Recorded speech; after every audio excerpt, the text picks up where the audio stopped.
ज्वार भाटा या टाइड। अब समझना कि जो सूर्य और चंद्रमा है, यहां है सूर्य और यहां है चंद्रमा, कि जो सूर्य और चंद्रमा है इनकी गुरुत्वाकर्षण शक्ति या इनकी आकर्षण शक्ति, जिसे हम ज्वारीय बल के रूप में जानते हैं, कि सूर्य और चंद्रमा के आकर्षण बल के कारण जो महासागरीय सतह है, यानी कि महासागरीय जल, यह क्या है?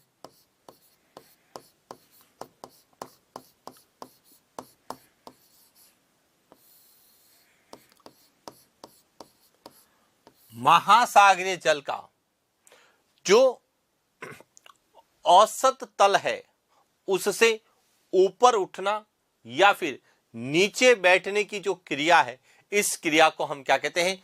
ज्वार भाटा कहते हैं। तो सबसे पहले तो आपको यह पता होना चाहिए कि ज्वार भाटा किसे कहते हैं। तो ज्वार भाटा का जो तात्पर्य होता है वह है सूर्य तथा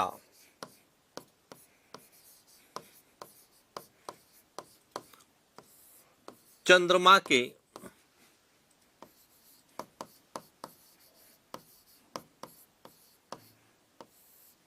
आकर्षण बल, जिसे ज्वार बल कहते हैं, के कारण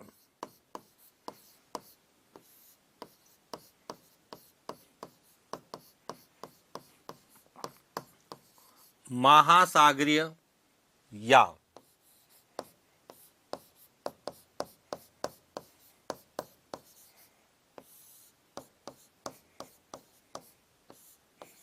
सागरीय जल का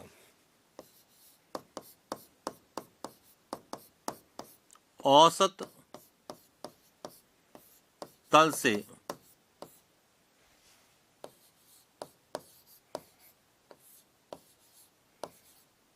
उठना या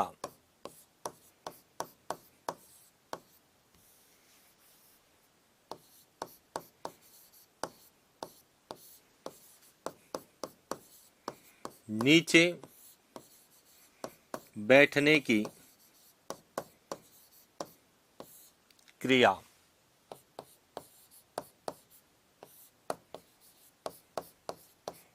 ज्वार भाटा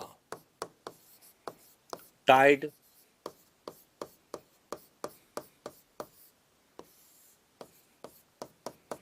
कहलाते हैं। पहला पॉइंट क्लियर हो गया कि ज्वार भाटा किसे कहेंगे?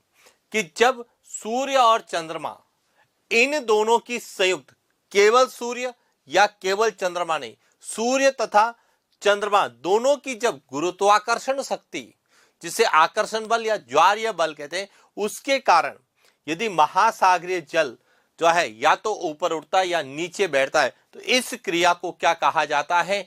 ज्वार भाटा का। ज्वार का मतलब उठना, भाटा का मतलब नीचे बैठना, और इसीलिए हम दोनों को संयुक्त क्रिया को क्या कहते हैं? ज्वार भाटा कहते हैं। पहला पॉइंट क्लियर। अब समझना, जब ज्वार के समय महासागरीय जल ऊपर उठते हुए उच्चतम बिंदु पर पहुंचता है तो इसे क्या कहा जाता है? उच्च ज्वार कहा जाता है। क्या कहलाता है? उच्च ज्वार कहते हैं। और जब वह नीचे की ओर आता है तो इसे क्या कहा जाता है?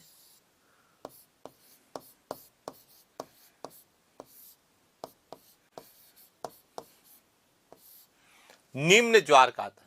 और उच्च ज्वार और निम्न ज्वार के बीच का जो है मध्य बिंदु होता है उसे कहा जाता है माध्य समुद्र तल।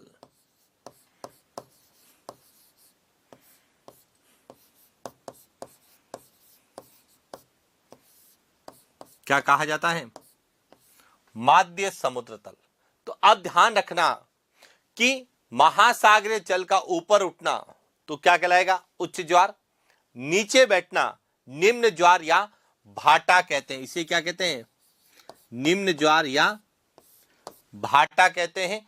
और इन दोनों के बीच का जो बिंदु होगा उसे मध्य समुद्र तल या औसत समुद्र तल कहा जाता है। क्या कहा जाता है? मध्य समुद्र तल या औसत समुद्र तल कहा जाता है। तो अब शायद आपको क्लियर हो चुका होगा कि ज्वार भाटा क्या है। कि सूर्य और चंद्रमा की संयुक्त गुरुत्वाकर्षण शक्ति के कारण महासागरीय जल या सागरीय जल का ऊपर उठना और नीचे बैठना, यह क्रिया क्या कहलाती है? ज्वार भाटा कहलाती है। तो ध्यान रखना, ज्वार भाटा का कारण क्या है? सूर्य और चंद्रमा की संयुक्त गुरुत्वाकर्षण शक्ति। अब उच्च ज्वार क्या होता है और निम्न ज्वार क्या होता है, उस पर हम लोग बात करते हैं।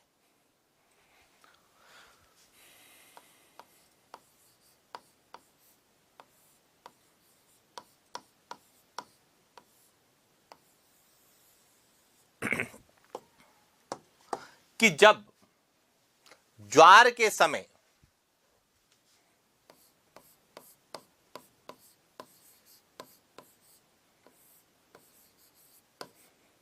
ज्वार के समय महासागरीय जल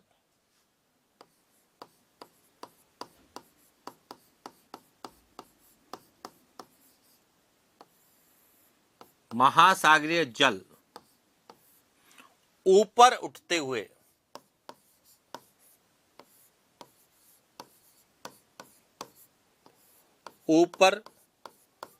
उठते हुए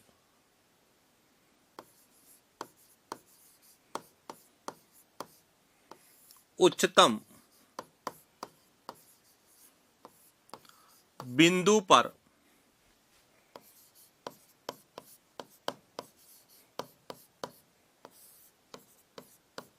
पहुंचता है। कहां पहुंचता है? उच्चतम बिंदु पर पहुंचता है।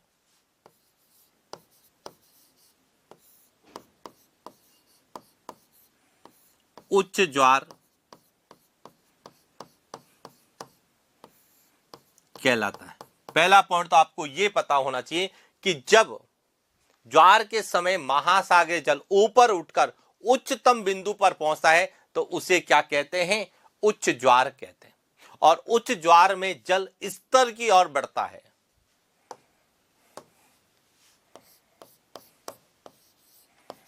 उच्च ज्वार में जल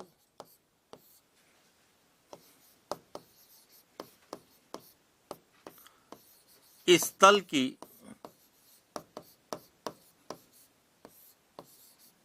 और बढ़ता है। यह ध्यान रखना, जब उच्च ज्वार आएगा तो जल स्थल भाग की ओर क्या करेगा? बढ़ेगा। इसके विपरीत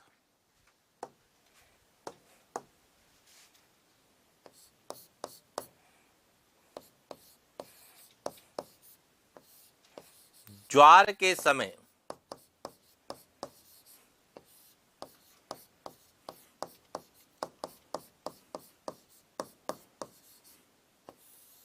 महासागरीय जल निम्न बिंदु पर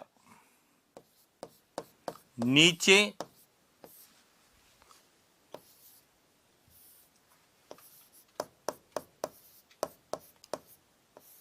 बैठते हुए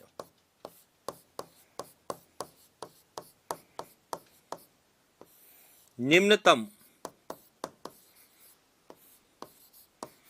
बिंदु पर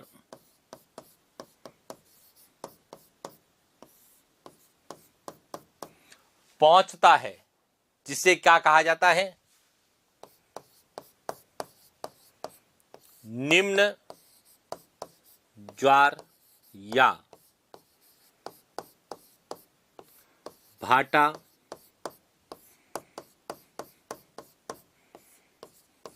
कहा जाता है। क्लियर? और निम्न ज्वार में जल समुद्र की ओर नीचे आता है।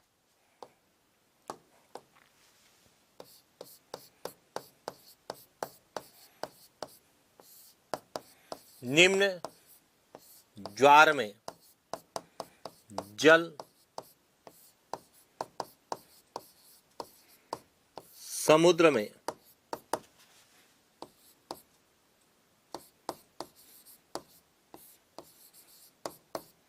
नीचे की ओर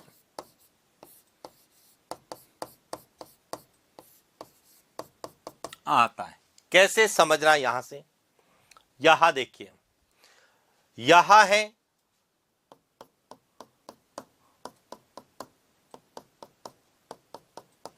महासागरीय जल या सागरीय जल। जब ज्वार आएगा तो सूर्य और चंद्रमा की गुरुत्वाकर्षण शक्ति के कारण यह जो जल है, यह जल यह कहां जाएगा, इस तल की ओर जाएगा, ऊपर की ओर जाएगा। और यह क्या है, स्थल है। तो जल किस दिशा में बढ़ रहा है, स्थल की ओर बढ़ रहा है। तो इससे अब तो अपन क्या कहेंगे, उच्च ज्वार। इस स्थिति में जब महासागरीय जल जो है नीचे की ओर बैठेगा,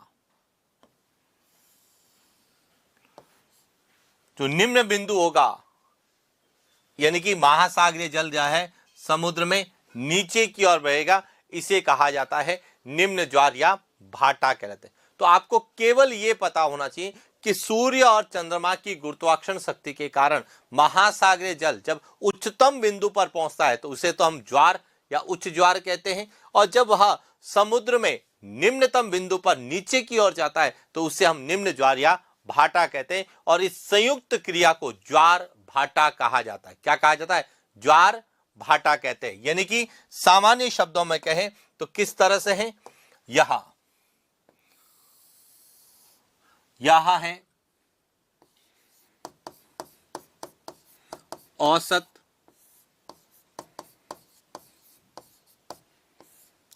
समुद्र तल, और ज्वार भाटा की स्थिति में क्या होगा कि जो महासागरीय जल है वह इस तरह से होगा, इस तरह से होगा। यहां जो बिंदु होगा यहां उच्चतम बिंदु होगा, और यहां जो बिंदु होगा यह निम्नतम बिंदु होगा। यहां उच्चतम और यहां निम्नतम बिंदु होगा। यानी कि जो जल है राशि वह उच्चतम बिंदु तक जाएगी और उसके बाद वह नीचे की ओर निम्नतम बिंदु। इसे हम क्या कहते हैं, तो इस स्थिति में तो जो है स्थल की ओर पानी जाएगा, जबकि इस स्थिति में वह जल पान समुद्र की ओर जाएगा। और इस संयुक्त अभिक्रिया को हम क्या कहते हैं, ज्वार भाटा कहते हैं। अब एक और पॉइंट समझना यहां से,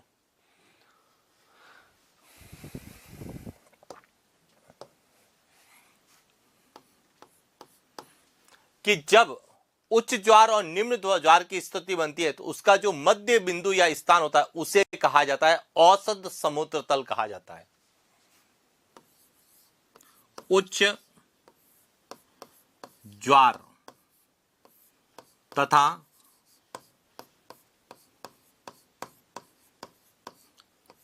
निम्न ज्वार का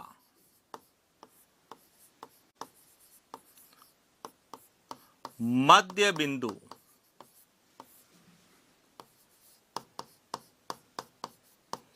औसत या माध्य समुद्र तल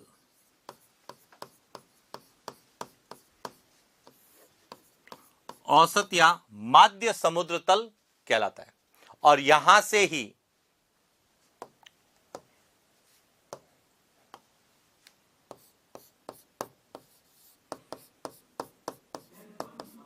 औसत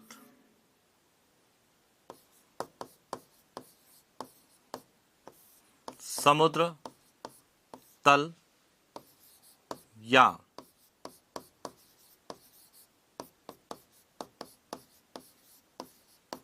माध्य समुद्र तल से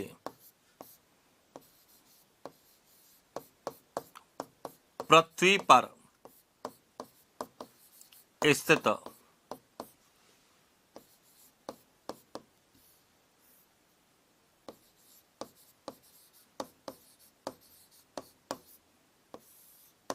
उच्चावचों का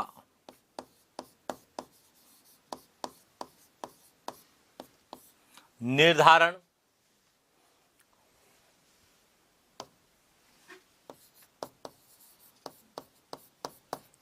स्थलीय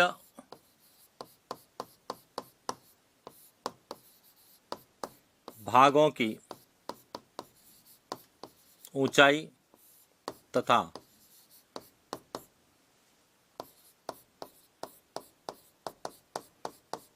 महासागर या सागरों की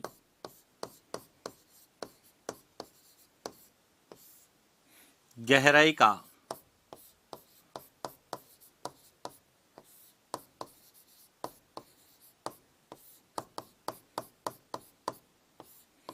मापन किया जाता है।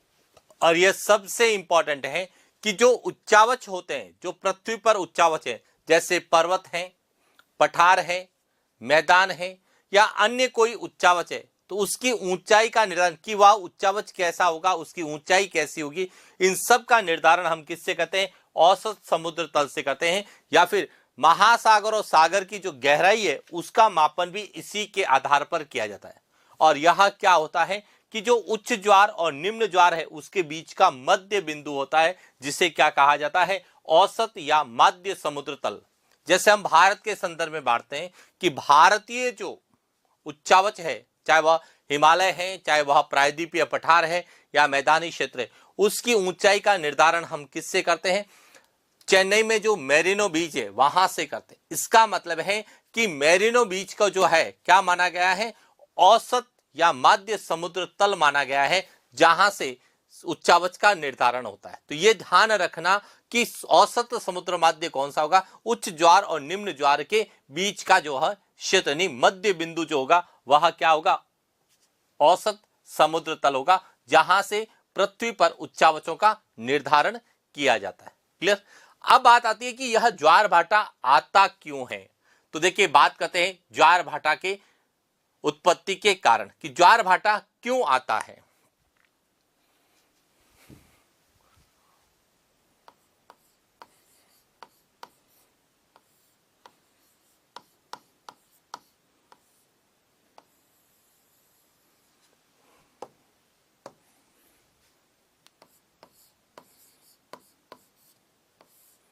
ज्वार भाटा की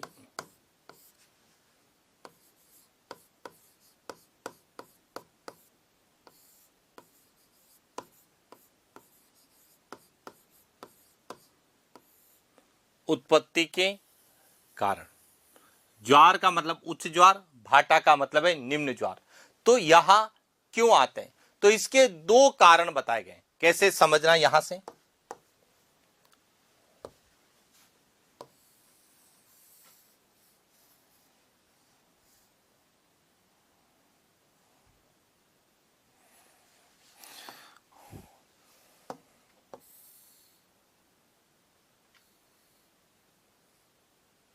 यह पृथ्वी है, यह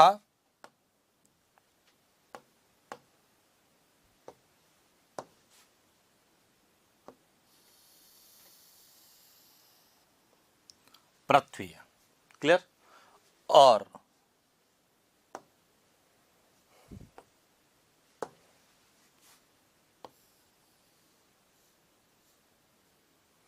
सूर्यमा, चंद्रमा।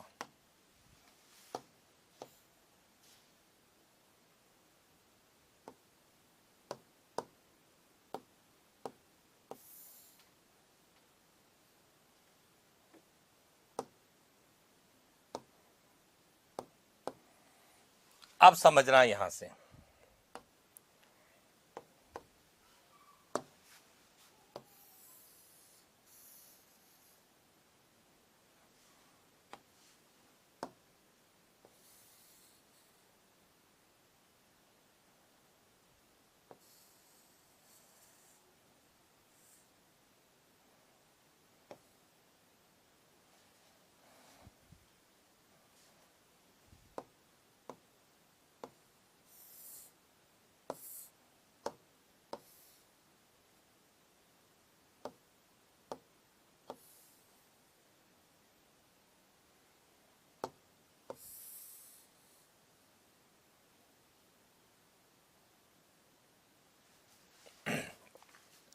अब यहां पे समझना कि यहां जो है ज्वार भाटा की उत्पत्ति के क्या कारण है। तो जब इसकी उत्पत्ति के दो कारण बताए गए हैं, क्या बताए गए? दो कारण। कौन कौन से? यहां तो है सूर्य,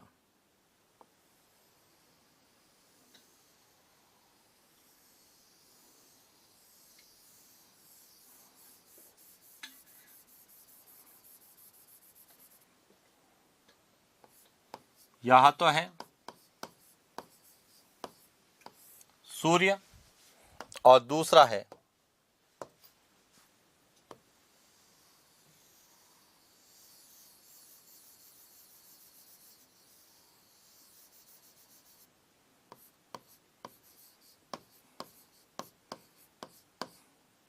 चंद्रमा। कि जब सूर्य और जो चंद्रमा है,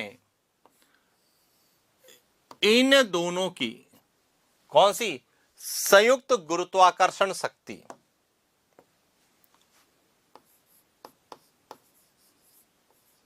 संयुक्त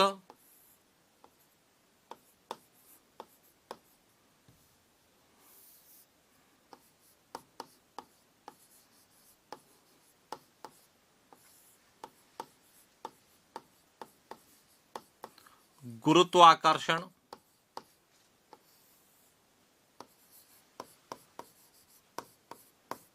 शक्ति या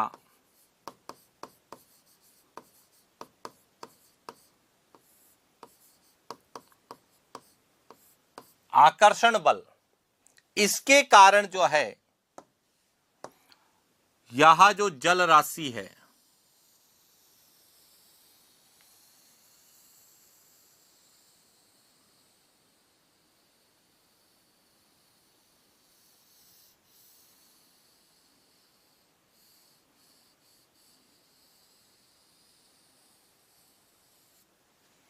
यानी कि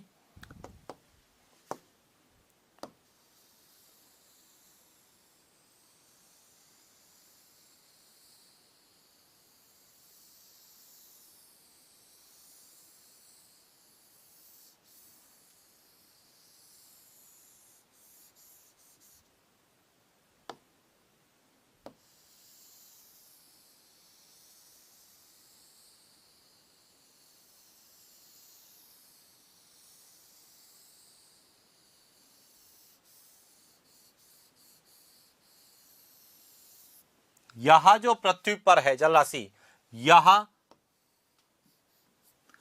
क्या ऊंचाई पर जाती। अब समझना यहां से कि ज्वार भाटा की उत्पत्ति का क्या कारण है कि सूर्य और चंद्रमा की गुरुत्वाकर्षण शक्ति के कारण जब पृथ्वी पर जो जल राशि है, यह जल राशि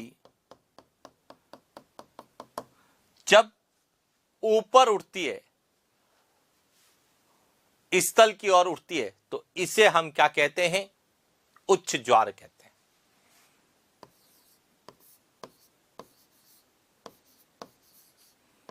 क्या कहा जाता है? उच्च ज्वार कहा जाता है। और यह क्या है? प्रत्यक्ष। तो अब ध्यान रखना, ज्वार भाटा की उत्पत्ति के दो कारण बताए गए। कौन कौन से हैं? पहला कारण है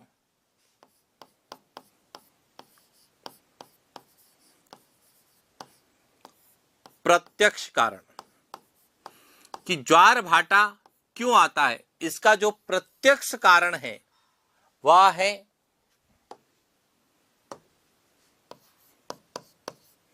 सूर्य तथा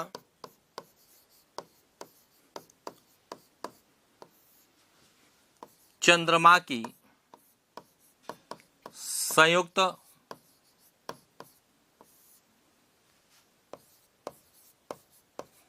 गुरुत्वाकर्षण शक्ति। यानी कि सूर्य और चंद्रमा की दोनों की जब गुरुत्वाकर्षण शक्ति होती है तो वह पृथ्वी के जल को अपनी ओर खींचते हैं, जिसके कारण किसकी उत्पत्ति होती है? यह जो जल है यह ऊपर की ओर जाता है और वापस नीचे की ओर।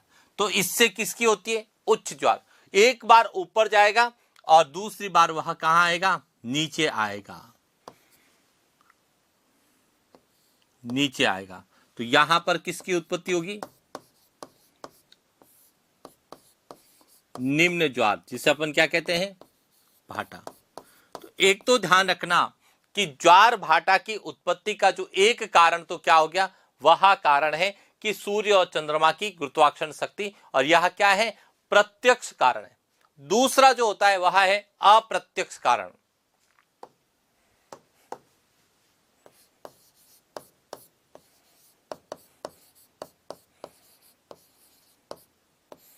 अप्रत्यक्ष कारण,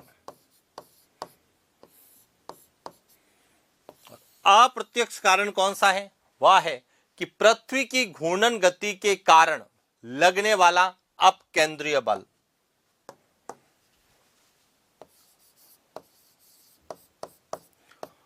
पृथ्वी की घूर्णन गति के कारण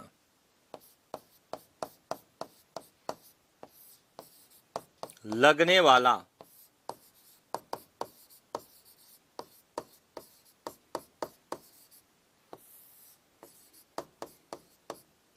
अपकेंद्रीय बल। तो ये ध्यान रखना कि ज्वार भाटा की उत्पत्ति के दो कारण हैं, एक प्रत्यक्ष कारण है, दूसरा अप्रत्यक्ष कारण। प्रत्यक्ष कारण है सूर्य और चंद्रमा की गुरुत्वाकर्षण शक्ति, और अप्रत्यक्ष कारण है, अब ध्यान रखना, प्रत्यक्ष कारण में तो सूर्य और चंद्रमा के जो सामने है उस क्षेत्र में किसकी उत्पत्ति होगी? ज्वार की उत्पत्ति। लेकिन इसके जो विपरीत जो है वहां पर जो है ज्वार की उत्पत्ति होगी, यहां भी क्या होगा? उच्च ज्वार होगा। और यहां पर जो उच्च, यहां पर तो किसके कारण हुआ? सूर्य और चंद्रमा की संयुक्त, और यहां पर हुआ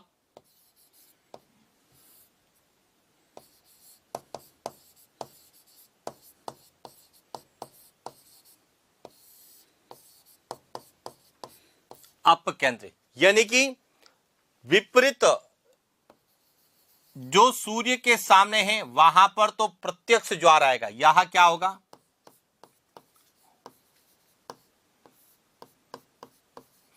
प्रत्यक्ष ज्वार आएगा। और जो विपरीत है, प्रतिध्रुवस्थ है, यहां पर क्या आएगा?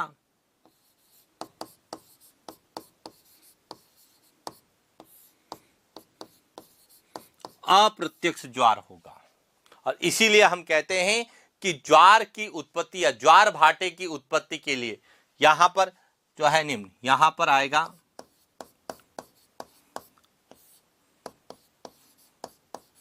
निम्न ज्वार या भाटा। तो इस प्रकार से ध्यान रखना, जब हमें प्रश्न पूछा जाएगा तो हमें पूछा जाएगा कि पृथ्वी पर या ज्वार भाटे की उत्पत्ति का क्या कारण है? तो पहला सूर्य की गुरुत्वाकर्षण शक्ति, बी चंद्रमा की, सी पृथ्वी की गुरुत्वाकर्षण शक्ति, और चौथा लिखेगा पृथ्वी का अपकेंद्रीय बल। फिर पूछेगा 1 2 3, 1 2 4, 1 2 3 4 या 2 3 4। तो ये ध्यान रखना कि सूर्य और चंद्रमा की गुरुत्वाकर्षण शक्ति रहेगी और पृथ्वी का क्या रहेगा? अपकेंद्रीय बल। यानी कि प्रत्यक्ष ज्वार जो आएगा वह सूर्य और चंद्रमा की गुरुत्वाकर्षण शक्ति के कारण आएगा, जो कि कहां पर होगा? सूर्य और चंद्रमा के सामने वाले भाग पर। और उसके विपरीत जो ज्वार आएगा वह किसके कारण आएगा? पृथ्वी के अपकेंद्रीय बल के कारण आएगा। क्यों? क्योंकि पृथ्वी अपना संतुलन बनाए रखेगी कि जिस स्थान पर यदि एक और सूर्य और चंद्रमा की ओर आ रहा है तो उसकी विपरीत दिशा में जो है पृथ्वी के अपकेंद्रीय, तो यह जो आएगा जो सूर्य और चंद्रमा के कारण आएगा उसे तो हम क्या कहते हैं? प्रत्यक्ष ज्वार कहते हैं। और जो इनके विपरीत क्षेत्र में आएगा उसे हम अप्रत्यक्ष ज्वार कहते हैं, जो अपकेंद्रीय बल के कारण होता। तो ये ध्यान रखना, ज्वार भाटे की उत्पत्ति के कारण दो है, प्रत्यक्ष कारण है और अप्रत्यक्ष कारण है। अब यहां जो कुछ फैक्ट हमें पूछे जाते हैं, क्या पूछे जाते हैं? सबसे पहला कि जो चंद्रमा की गुरुत्वाकर्षण शक्ति है वह सूर्य की गुरुत्वाकर्षण शक्ति से क्या है? ज्यादा है। कितनी ज्यादा है? यह बहुत बार हमें एग्जाम में पूछा जाता है। तो देखिए समझना,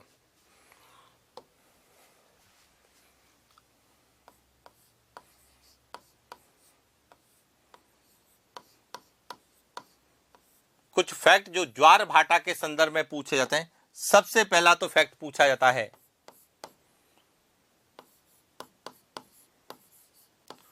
सूर्य की गुरुत्वाकर्षण शक्ति एवं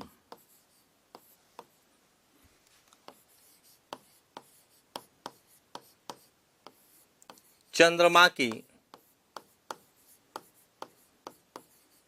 गुरुत्वाकर्षण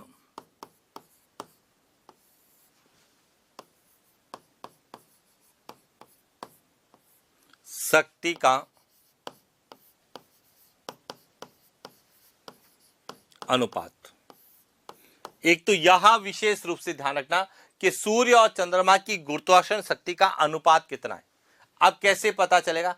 देखिए, सूर्य और चंद्रमा की गुरुत्वाकर्षण शक्ति की बात करें तो यदि सूर्य की गुरुत्वाकर्षण शक्ति 1 है तो चंद्रमा की होगी 2.17। क्लियर? यदि सूर्य की गुरुत्वाकर्षण शक्ति 4 है तो चंद्रमा की कितनी होगी? 9, दुगुने से भी ज्यादा होगी। और यदि सूर्य की 5 है तो इसकी कितनी होगी? 11। यह तीनों ध्यान रखना, यानी कि ज्वार की उत्पत्ति के समय सूर्य की अपेक्षा चंद्रमा का गुरुत्वाकर्षण बल क्या होता है? ज्यादा होता है। इसका तात्पर्य क्या है?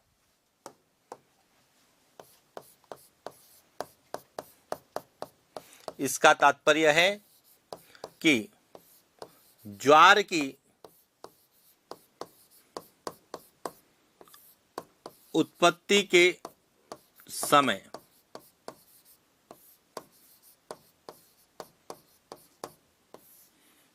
चंद्रमा का गुरुत्वाकर्षण बल, चंद्रमा का गुरुत्वाकर्षण बल सूर्य के गुरुत्वाकर्षण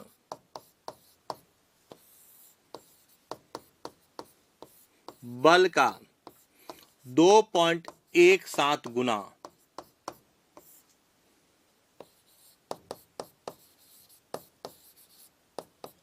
अधिक होता है। यानी कि चंद्रमा का गुरुत्वाकर्षण बल जो है वह सूर्य के गुरुत्वाकर्षण बल के दुगने से भी क्या होता है? ज्यादा होता है। और इसका कारण क्या है? इसका कारण है कि सूर्य की जो दूरी है वह चंद्रमा की दूरी से क्या है? ज्यादा है। कि सूर्य ज्यादा दूर है इसलिए वह ज्यादा नहीं खींचता है, चंद्रमा पृथ्वी के निकट है इसीलिए उसका आकर्षण बल जो है सूर्य से क्या है? ज्यादा होता है। और कितना होता है? अनुपात में पूछा जाएगा तो यहां तो है सूर्य का यदि 1 है तो चंद्रमा का कितना होगा? 2.17 होगा।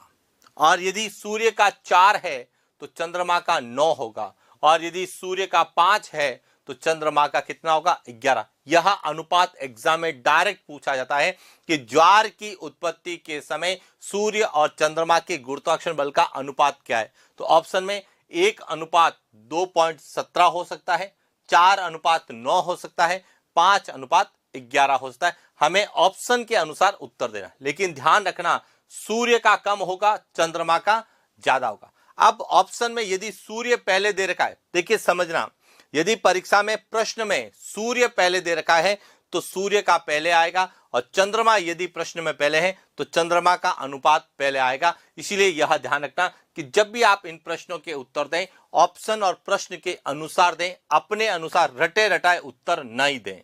क्यों? क्योंकि हम पढ़ के जा रहे हैं सूर्य और चंद्रमा का अनुपात, लेकिन परीक्षा में पूछ लेता है चंद्रमा और सूर्य का अनुपात। तो यदि परीक्षा में चंद्रमा पहले पूछा गया है तो चंद्रमा वाला डाटा पहले आएगा, सूरज वाला डाटा बाद में आएगा। और यदि परीक्षा में सूर्य को पहले पूछा गया है, चंद्रमा को बाद में, तो सूर्य का डाटा पहले आएगा, चंद्रमा का डाटा बाद में आएगा। यह उत्तर हमें प्रश्न के अनुसार देना है, अपने अनुसार नहीं देना है। बस ये पता होना चाहिए कि सूर्य का जो गुरुत्वाकर्षण शक्ति है वह चंद्रमा से कम होती है। पहला पॉइंट क्लियर। दूसरा, कितनी होती है? दुगने से भी क्या होती है? कम होती है। यानी कि यदि सूर्य का 1 है तो चंद्रमा का 2.17 है। इसका मतलब चंद्रमा की दुगने से ज्यादा है तो सूर्य की दुगने से क्या होगी? कम होगी। तो इस तरह से यह ध्यान रखना, आधे से भी कम होगी, सूर्य की आधे से कम होगी, चंद्रमा की दुगने से ज्यादा होगी। तो इस तरह से यह डाटा एक तो आपको याद एग्जाम में पूछा था, क्योंकि यह सब प्रत्यक्ष ज्वार के कारण होता है कि जब भी प्रत्यक्ष ज्वार आता है वह इस चीजों को पूछेगा। अब इसको कई बार प्रतिशत में पूछा जाता है कि चंद्रमा का ज्वारीय बल की अपेक्षा सूर्य का ज्वारीय बल कितना कम होता है। तो ध्यान रखना,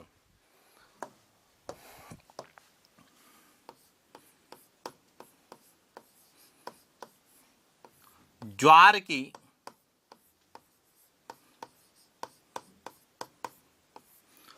उत्पत्ति के समय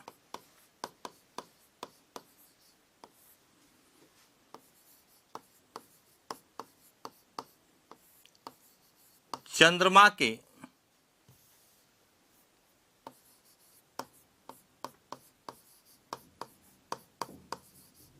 ज्वारीय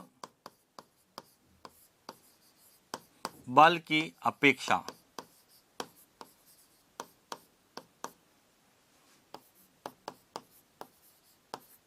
सूर्य का ज्वारीय बल 46% कम होता है। इसका मतलब क्या है कि चंद्रमा का जो गुरुत्वाकर्षण बल है, ज्वारीय बल है, उसके ज्वारीय बल के आधे से भी कम किसका होगा? सूर्य का ज्वारीय बल होगा। और इसका कारण क्या है? इसका कारण है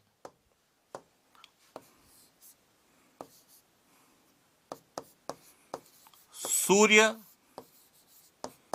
की अपेक्षा चंद्रमा का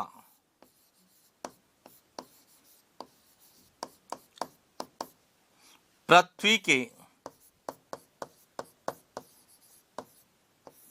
निकट होना। कि सूर्य की अपेक्षा चंद्रमा पृथ्वी के निकट है, इसीलिए चंद्रमा की आकर्षण शक्ति सूर्य की आकर्षण शक्ति से ज्यादा, यानी दुगने से भी ज्यादा है। और सूर्य की आकर्षण शक्ति चंद्रमा की आकर्षण शक्ति के आधे से भी क्या है? कम है। इस प्रकार से हमें एक तो प्रश्न पूछा जाता है। अब एक और ध्यान रखना कि सूर्य तथा चंद्रमा के गुरुत्वाकर्षण बल के कारण किसकी? प्रत्यक्ष ज्वार की उत्पत्ति होती है। और उसके विपरीत स्थान पर, यानी प्रतिध्रुवस्थ स्थान पर पृथ्वी के अपकेंद्रीय बल के कारण किसकी उत्पत्ति होती है? अप्रत्यक्ष ज्वार की उत्पत्ति होती है। यह भी ध्यान रखना।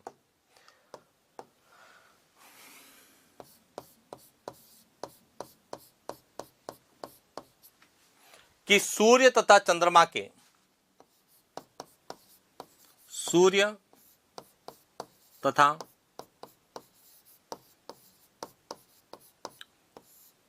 चंद्रमा के गुरुत्वाकर्षण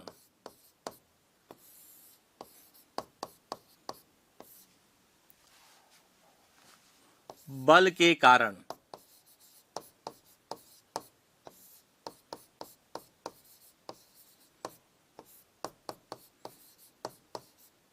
प्रत्यक्ष ज्वार की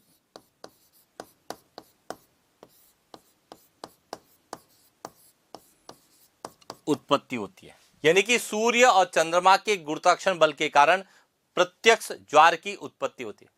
लेकिन उस स्थान के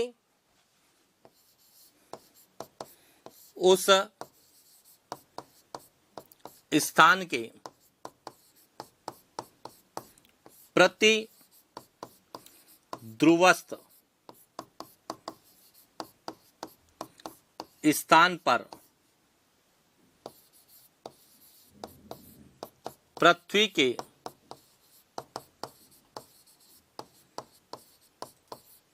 अपकेंद्रीय बल के कारण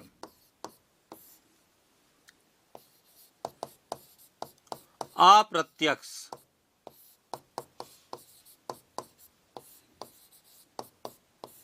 ज्वार की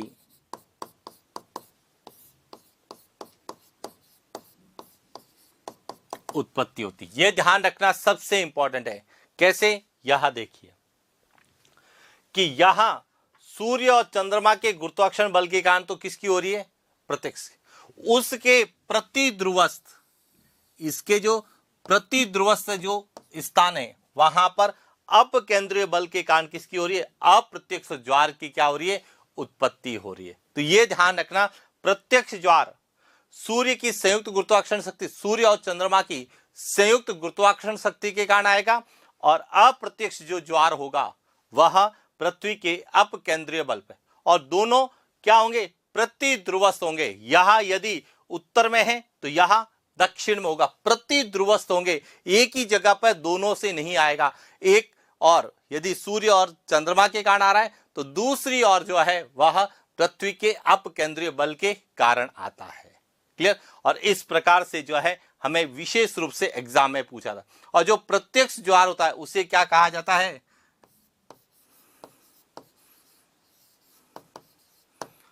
जैनित कहा जाता है। और अप्रत्यक्ष ज्वार होता है उसे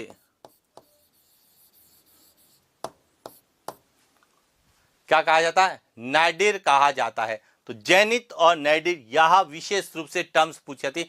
यह जैनित प्रत्यक्ष ज्वार होता है और नादिर अप्रत्यक्ष ज्वार होता है, जो हमें विशेष रूप से एग्जाम में पूछा था।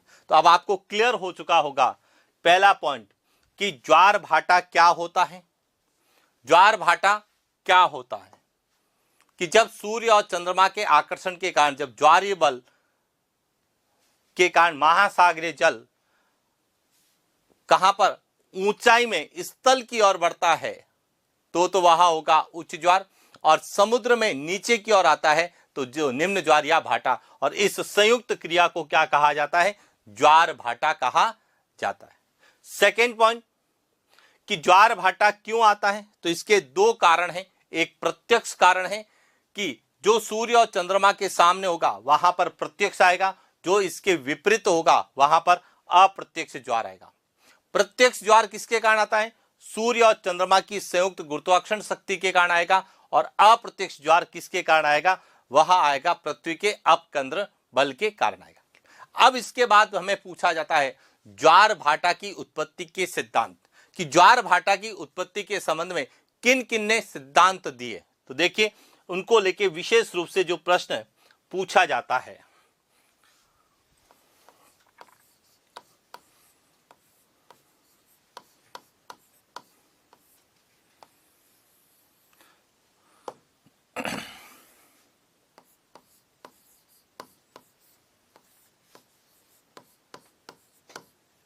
ज्वार भाटा की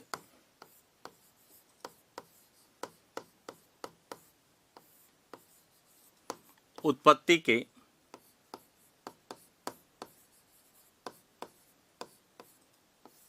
सिद्धांत, कि ज्वार भाटा की उत्पत्ति के क्या क्या सिद्धांत है। तो आप देखिए ज्वार भाटा का कारण हमने पढ़ा कि ज्वार भाटा सूर्य और चंद्रमा की संयुक्त गुरुत्वाकर्षण शक्ति और पृथ्वी के अपकेंद्रीय बल के कारण आते हैं। जो प्रत्यक्ष ज्वार आते हैं वह सूर्य और चंद्रमा की संयुक्त गुरुत्वाकर्षण शक्ति के कारण आते हैं, जबकि अप्रत्यक्ष ज्वार पृथ्वी के अपकेंद्रीय बल के कारण आते हैं। लेकिन इनकी उत्पत्ति के संबंध में अलग अलग वैज्ञानिकों ने, भूगोलवेदाओं ने अलग अलग सिद्धांत दिए, जो हमें सिद्धांत विशेष रूप से एग्जाम में पूछे जाते हैं कि ज्वार भाटा की उत्पत्ति के संबंध में संतुलन का सिद्धांत किसने दिया, गतिक सिद्धांत किसने दिया, प्रगामी तरंग सिद्धांत किसने दिया, नहर सिद्धांत किसने दिया, अप्रगामी तरंग सिद्धांत किसने दिया। तो कौन कौन से सिद्धांत हैं और किसने दिए हैं यह हमें पता होने चाहिए। तो देखिए ज्वार भाटा की उत्पत्ति के संबंध में जो सिद्धांत है उसमें सबसे पहला सिद्धांत आता है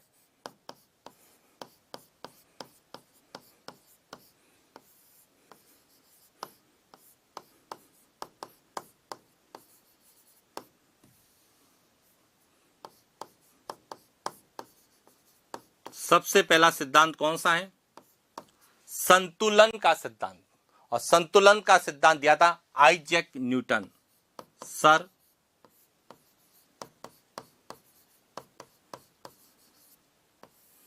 आइजैक न्यूटन ने दिया था। और यह सिद्धांत कब दिया था?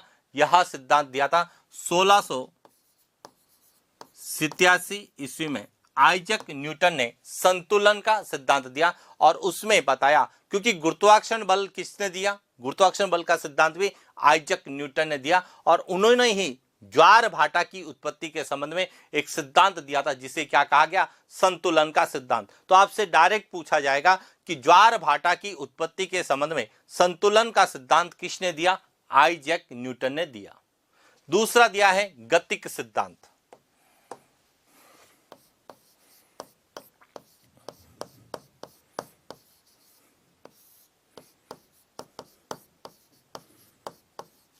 ज्वार भाटा की उत्पत्ति के संबंध में जो दूसरा प्रमुख सिद्धांत है वह है गतिक सिद्धांत, जो दिया है लाप्लास ने।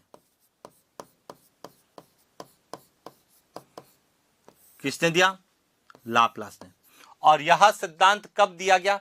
यह सिद्धांत दिया गया 1755 ईस्वी में। 1755 ईस्वी में लाप्लास ने जो है गतिक सिद्धांत दिया ज्वार भाटा की उत्पत्ति के संबंध में। इसके बाद तीसरा जो सिद्धांत है प्रगामी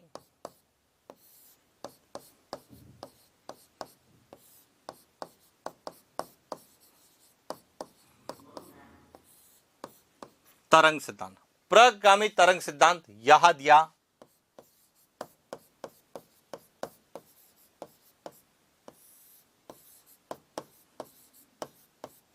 विलियम बेवेल ने। और यह सिद्धांत कब दिया गया? 1833 में दिया गया। 1833 ईस्वी में विलियम बेवेल या विलियम वेवेल ने जो है प्रगामी तरंग सिद्धांत दिया। इस प्रगामी तरंग सिद्धांत को क्या कहा जाता है?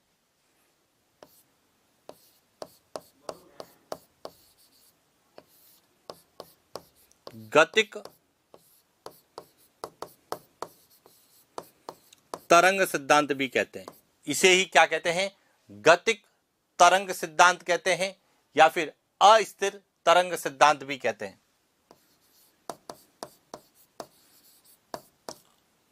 अस्थिर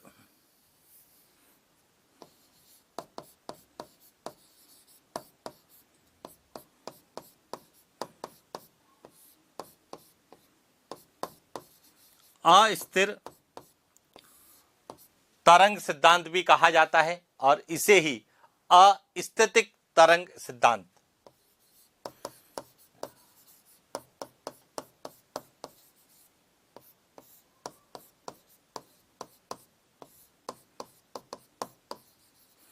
तरंग सिद्धांत भी कहा जाता है। तो ध्यान रखना, प्रगामी तरंग सिद्धांत, गतिक तरंग सिद्धांत, अस्थिर तरंग सिद्धांत या अस्थितिक तरंग सिद्धांत, यह सभी किसके दिए गए हैं? विलियम बेवेल या विलियम वेवेल। कहीं पर यह भी लिखा हुआ आएगा विलियम वेवेल या विलियम बेवेल के द्वारा दिया गया। इसके बाद अगला एक और सिद्धांत है, वह दिया गया एयरी के द्वारा।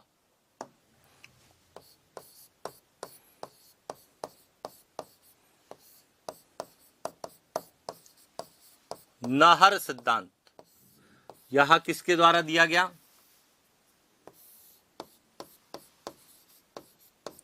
एयरी के द्वारा दिया गया। और कब दिया गया?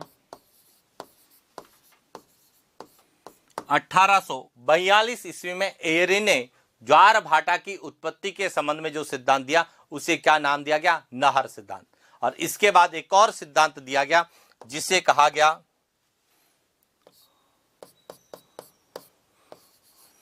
अप्रगामी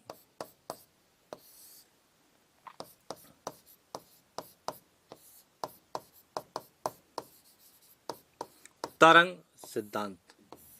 और यह सिद्धांत किसके द्वारा दिया गया? हैरिस के द्वारा दिया गया। और यह सिद्धांत कब दिया गया? तो 1904 में दिया गया, 1904 ईस्वी में दिया गया। और अप्रगामी तरंग सिद्धांत को क्या कहा जाता है? स्थिर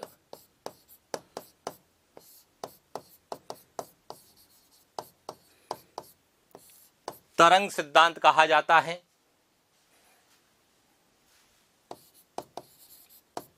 स्थितिक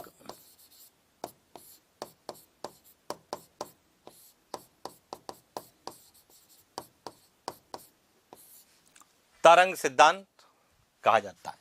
तो इस तरह से यह ध्यान रखना कि ज्वार भाटा की उत्पत्ति के संबंध में कुल 5 सिद्धांत दिए गए अलग अलग वैज्ञानिकों या भूगोल वेदाओं के द्वारा। संतुलन का सिद्धांत 1687 ईस्वी में सर आइजैक न्यूटन ने दिया। गतिक सिद्धांत 1755 में लाप्लास ने दिया। प्रगामी तरंग सिद्धांत, अब ध्यान रखना, गतिक सिद्धांत और गतिक तरंग सिद्धांत दोनों अलग अलग है। प्रगामी जो तरंग सिद्धांत है उसे गतिक तरंग सिद्धांत, अस्थिर तरंग सिद्धांत या अस्थितिक तरंग सिद्धांत के नाम से जानते हैं, जो 1833 में विलियम वेवेल ने दिया। उसके बाद 1842 में एयरी ने नहर सिद्धांत दिया और सबसे लास्ट में 1904 में हैरिस ने स्थिर तरंग सिद्धांत दिया, जिसे अप्रगामी तरंग सिद्धांत या स्थितिक तरंग सिद्धांत के रूप में हम लोग जानते हैं। तो इस तरह से जब भी हम ज्वार भाटे के बारे में बात करते हैं तो ज्वार भाटा किसे कहते हैं, ज्वार भाटा के उत्पत्ति के क्या कारण है और ज्वार भाटा की उत्पत्ति के संबंध में जो सिद्धांत है वह हमें एग्जाम में पूछे जाते हैं, जिनके बारे में हमने चर्चा की। इसके बाद हमें के होते हैं, 2 प्रकार के होते हैं, एक होता है दीर्घ ज्वार और दूसरा होता है लघु ज्वार। तो अब हम सबसे पहले बात करेंगे दीर्घ ज्वार की और उसके बाद बात करेंगे लघु ज्वार की। अब समझना, यहां से बात करते हैं दीर्घ ज्वार। दीर्घ या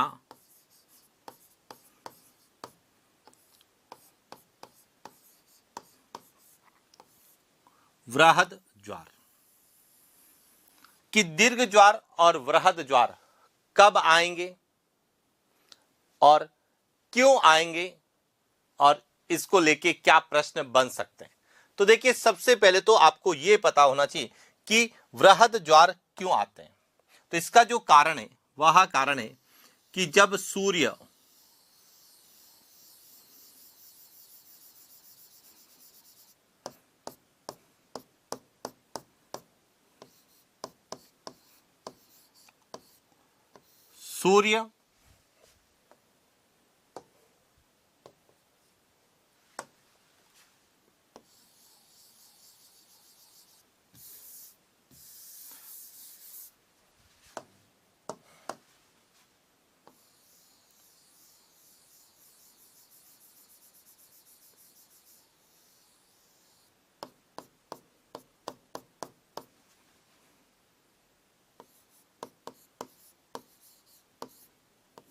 सूर्य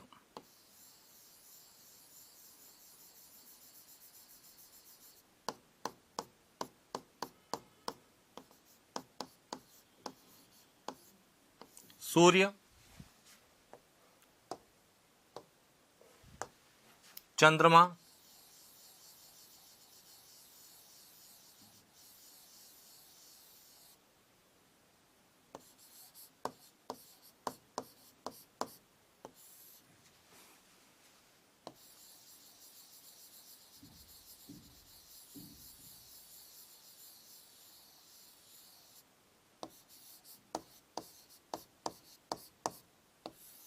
चंद्रमा और पृथ्वी।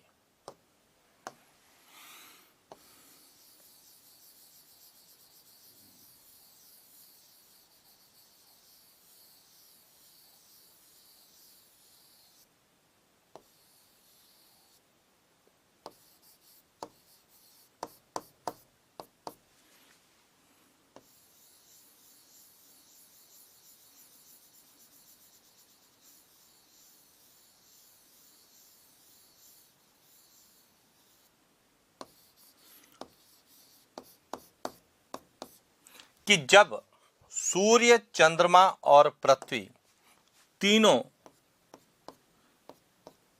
एक ही रेखा में होते हैं। कि जब सूर्य, चंद्रमा और पृथ्वी तीनों एक ही रेखा में होते हैं, यानी कि कौन सी स्थिति होती है?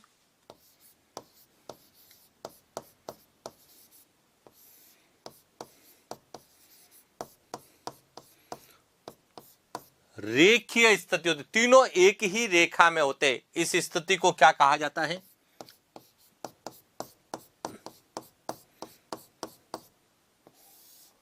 सिज्जिकी कहा जाता है। कि जब सूर्य, चंद्रमा और पृथ्वी एक ही रेखा में होती है, तो इस स्थिति में, जिसे हम रेखीय स्थिति की या सिज्जिकी कहते हैं, इस स्थिति में आने वाला जो ज्वार होगा वह सामान्य ज्वार से कितना 20% ज्यादा क्या होगा? ऊंचा होगा। इसीलिए इसे हम क्या कहते हैं? दीर्घ ज्वार कहते हैं। अब ये ध्यान रखना, सबसे इंपॉर्टेंट बात जो है वह कि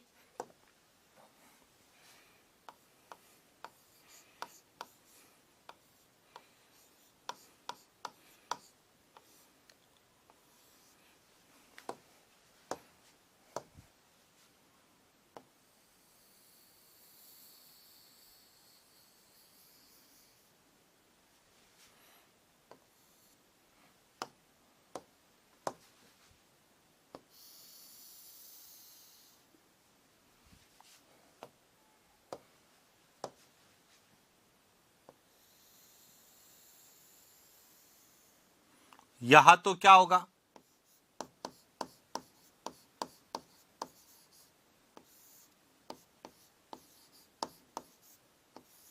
सामान्य ज्वार। कि सूर्य और चंद्रमा की गुरुत्वाकर्षण शक्ति के कारण जो ज्वार आता है उसे हम क्या कहेंगे? सामान्य ज्वार कहेंगे। लेकिन जब सूर्य, चंद्रमा और पृथ्वी तीनों एक ही रेखा में होंगे, तो उस स्थिति में जो ज्वार है वह इस सामान्य ज्वार से कितना होगा? 20% क्या होगा? ऊंचा होगा। कितना? सामान्य ज्वार से 20% क्या होगा? अधिक ऊंचा होगा। और इस ज्वार को क्या कहा जाएगा?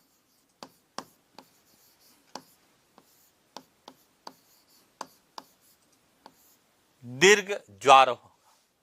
और उस समय जो है भाटा भी जो है वह सामान्य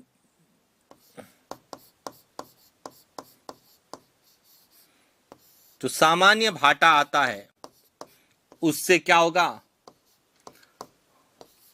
20% क्या होगा?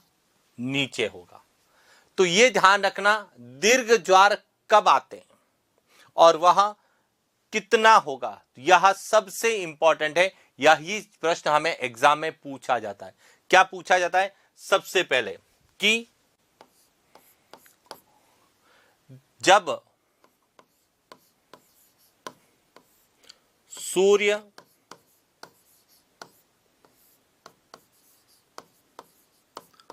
चंद्रमा, पृथ्वी तीनों एक ही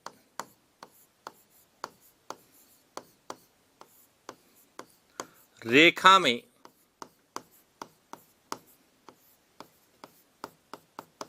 कि जब सूर्य, चंद्रमा और पृथ्वी तीनों एक ही रेखा में होते हैं, इस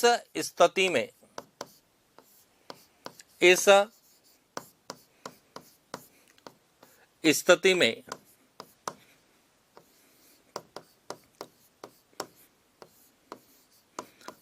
आने वाला ज्वार, इस स्थिति में आने वाला ज्वार सामान्य ज्वार से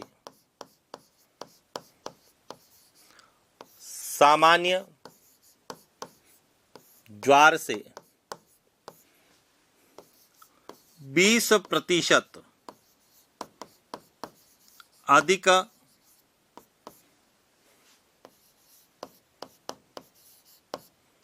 ऊंचा होता है।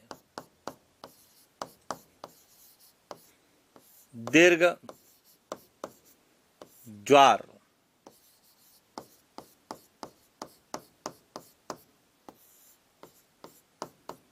कहलाता है।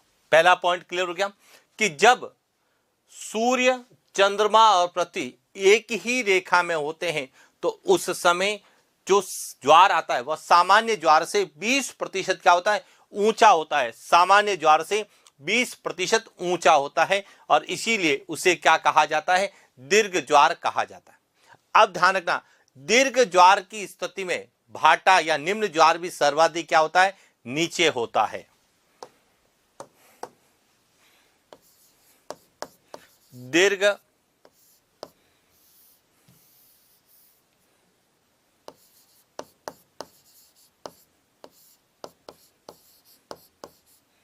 ज्वार की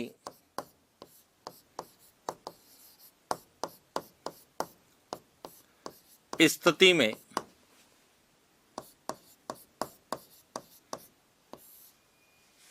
निम्न ज्वार, जिसे क्या कहा जाता है, भाटा,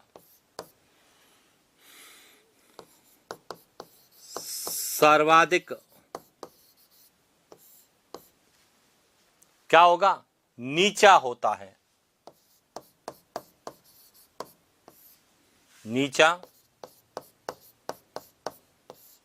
तो यह ध्यान रखना, यह सबसे इंपॉर्टेंट है और यह प्रश्न बहुत बार पूछा जाता है कि दीर्घ ज्वार की स्थिति में जो भाटा है वह भी सबसे ज्यादा क्या होगा, नीचे होगा। सामान्य भाटा से भी क्या होगा, नीचे होगा। यह क्या होगा, निम्न ज्वार। तो सामान्य भाटा से क्या होगा, 20% क्या होगा, नीचे होगा। क्लियर हो गया। तो इस तरह से एक तो पॉइंट ध्यान रखना कि दीर्घ ज्वार कब आते हैं और दीर्घ ज्वार किसे कहते हैं। अब जब हमने कहा कि जब सूर्य, चंद्रमा और पृथ्वी तीनों एक ही रेखा में स्थित होते हैं तो इसे हम क्या कहते हैं, रेखीय स्थिति भी कहते हैं, सिजिकी भी कहते हैं, और या फिर क्या कहते हैं, युति या व्युति की स्थिति कहते हैं। क्या कहते हैं, युति, व्युति।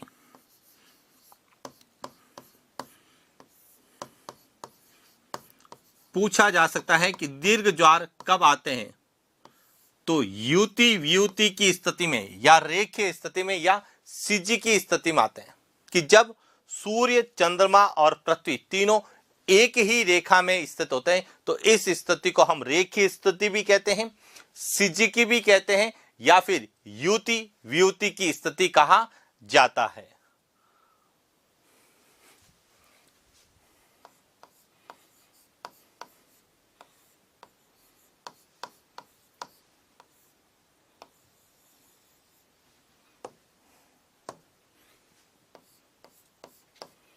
सूर्य, चंद्रमा, पृथ्वी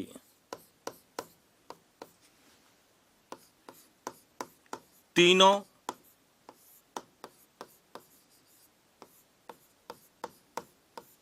एक ही रेखा में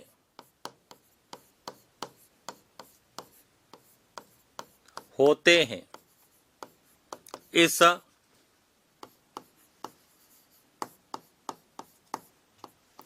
स्थिति को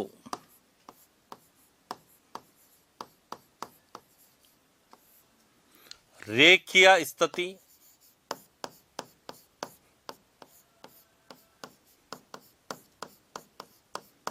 सिजिकी या युति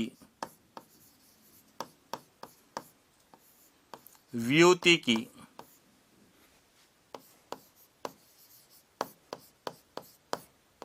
स्थिति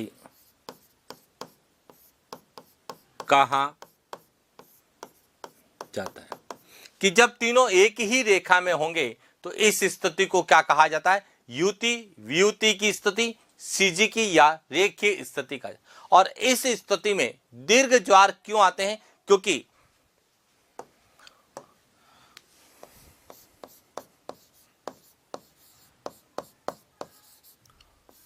रेखीय स्थिति या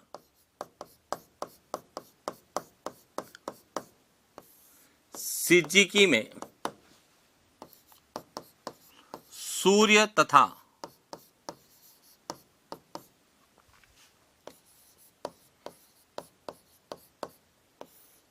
चंद्रमा का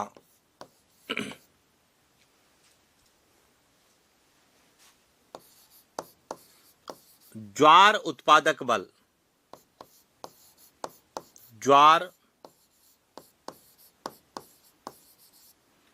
उत्पादक बल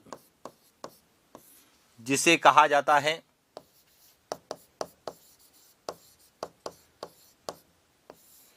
आकर्षण बल,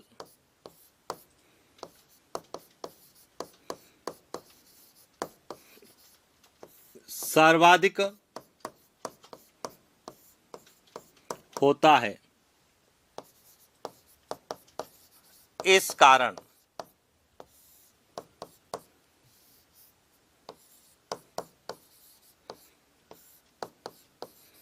दीर्घ ज्वार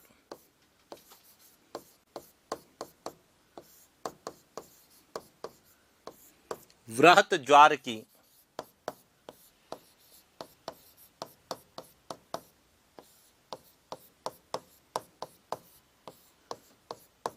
क्या होती है? उत्पत्ति होती है। ये ध्यान रखना कि दीर्घ ज्वार रेखीय स्थिति में ही क्यों आते हैं, क्योंकि रेखीय स्थिति जब सिज्जिकी की स्थिति होती है तो सूर्य और चंद्रमा का जो ज्वार उत्पादन बल है वह सबसे ज्यादा यानी सर्वाधिक होता है और इसीलिए वह दीर्घ ज्वार स्प्रिंग टाइड की क्या करती है? उत्पत्ति करता है।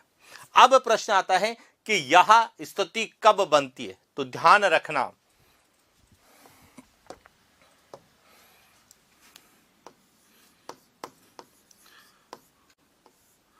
दीर्घ ज्वार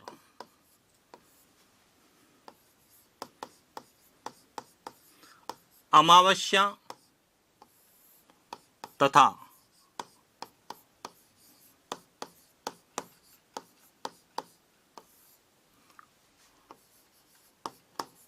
पूर्णिमा को आते हैं। यानी कि दीर्घ ज्वार कब आते हैं? या तो अमावस्या को आते हैं या फिर पूर्णिमा का आते हैं। अब दीर्घ ज्वार अमावस्या या पूर्णिमा को ही क्यों आते हैं? क्योंकि अमावस्या को युति की स्थिति बनती है और पूर्णिमा को वियुति की स्थिति बनती है।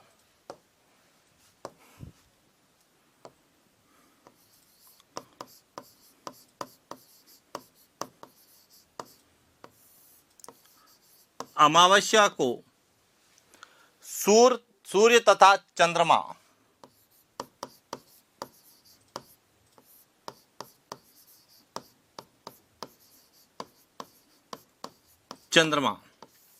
जो सूर्य और चंद्रमा होता है पृथ्वी के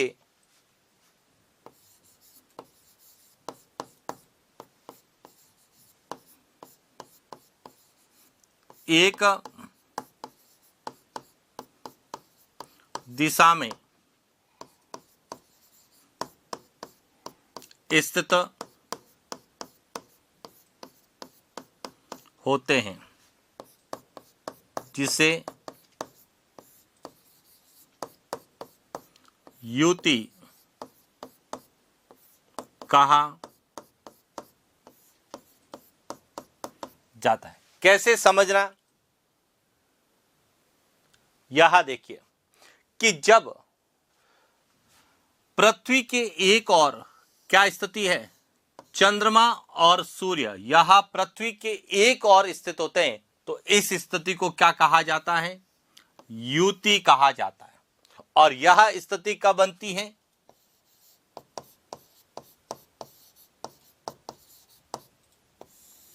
अमावस्या को बनती है। कब बनती है? अमावस्या को। और जब अमावस्या को यह स्थिति होती है तो सूर्य और चंद्रमा का जो आकर्षण बल है वह ज्यादा हो जाता है और ज्यादा होने के कारण वह इस पृथ्वी से ज्यादा पानी को ऊपर की ओर खींचता है, जिससे दीर्घ ज्वार की क्या होती है, उत्पत्ति होती है। तो एक तो किस स्थिति में होती है, युति में, और युति की स्थिति कब बनती है, अमावस्या को, और इसीलिए हम कहते हैं कि दीर्घ ज्वार कब आते हैं, अमावस्या को। और दूसरी स्थिति होती है पूर्णिमा को, कि पूर्णिमा को जो है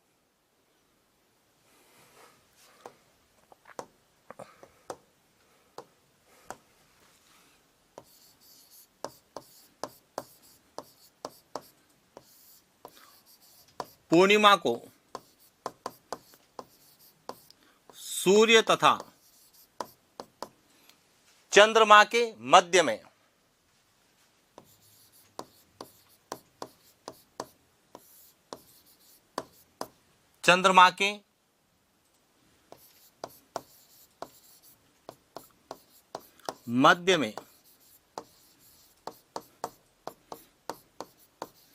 पृथ्वी स्थित होती है, जिसे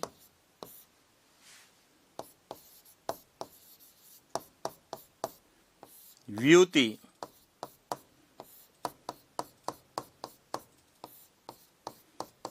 क्या कहा जाता है, व्युति कहा जाता है। यानी कि जब पृथ्वी, सूर्य और चंद्रमा के बीच में पृथ्वी स्थिति होती है, तो इस स्थिति को क्या कहा जाता है, व्युति कहा जाता है। और यह स्थिति कब बनती है,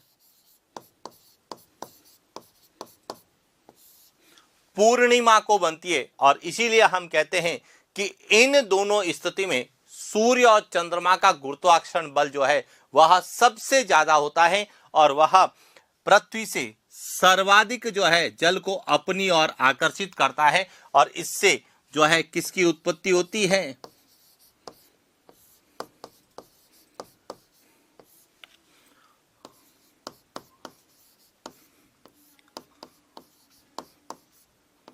दीर्घ ज्वार की। अब ध्यान रखना, जब युति की स्थिति होती है, यहां सूर्य ग्रहण की स्थिति भी कहलाती है। क्या कहलाती है, यहां जो है यह स्थिति सूर्य ग्रहण की स्थिति कहलाती है, और यह स्थिति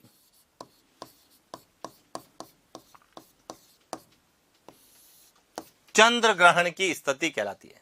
तो इसलिए ध्यान रखना, युति की स्थिति में, सूर्य ग्रहण की स्थिति में या अमावस्या को दीर्घ ज्वार आएंगे, या व्युति की स्थिति में, चंद्र ग्रहण की स्थिति में, या पूर्णिमा को भी क्या आएंगे, दीर्घ ज्वार। और इसीलिए ध्यान रखना, प्रश्न पूछा जाता है कि दीर्घ ज्वार कब आते हैं, तो अमावस्या या पूर्णिमा को आते हैं। क्यों आते हैं, क्योंकि इस दिन सूर्य, चंद्रमा और पृथ्वी तीनों एक रेखीय स्थिति में होते हैं, एक ही रेखा में होते हैं, और इसीलिए इन स्थिति में सूर्य और चंद्रमा का जो गुरुत्वाकर्षण बल है वह सबसे ज्यादा होता है, और वह पानी को ज्यादा ऊपर तक ले जाता है। इसीलिए इन स्थिति में किसकी, दीर्घ ज्वार की उत्पत्ति होती है। तो अब आपको पॉइंट क्लियर हो चुका होगा।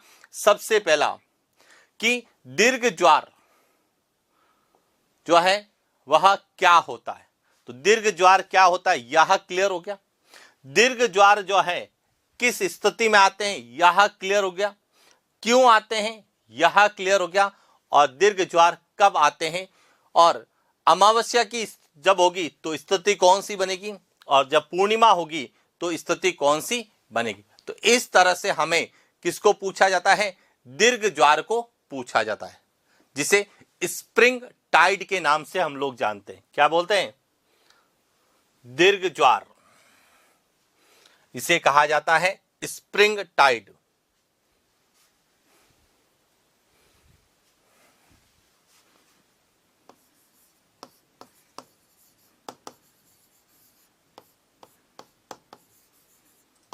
स्प्रिंग टाइड कहते हैं।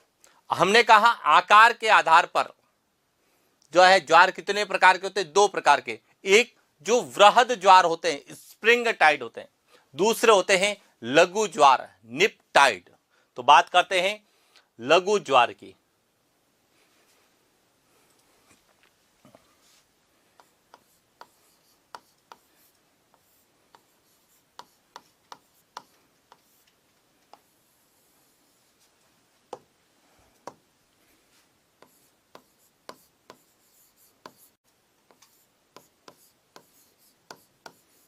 लघु ज्वार,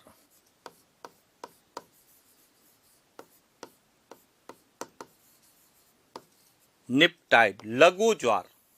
अब देखिए लघु ज्वार कब आते हैं, पहले तो ये पता होना चाहिए लघु ज्वार क्या होते हैं। कि जब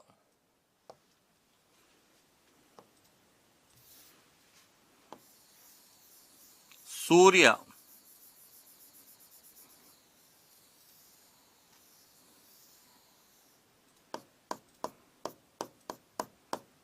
सूर्य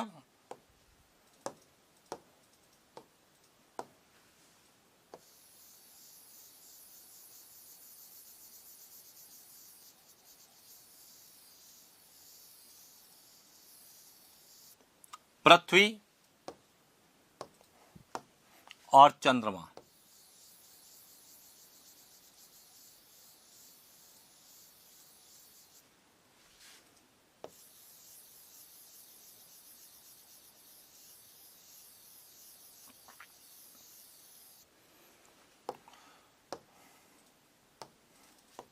जब सूर्य यह है, सूर्य यह है,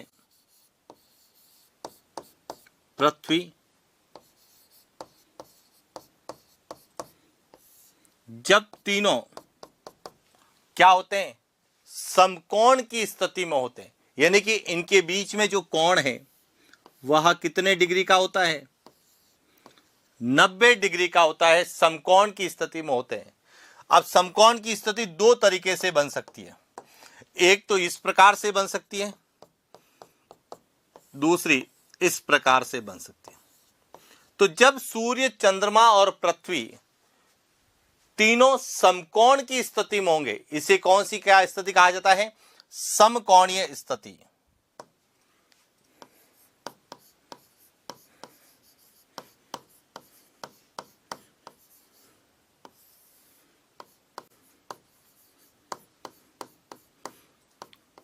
समकोणीय स्थिति होगी तो उस समय क्या होगा, उस समय समकोणीय स्थिति में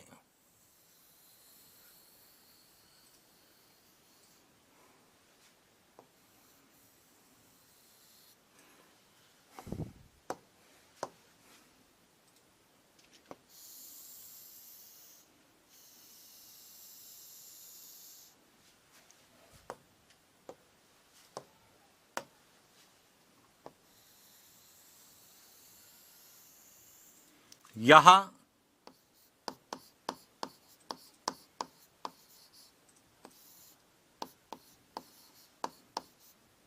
सामान्य ज्वार है, इस सामान्य ज्वार से कितना 20% छोटा,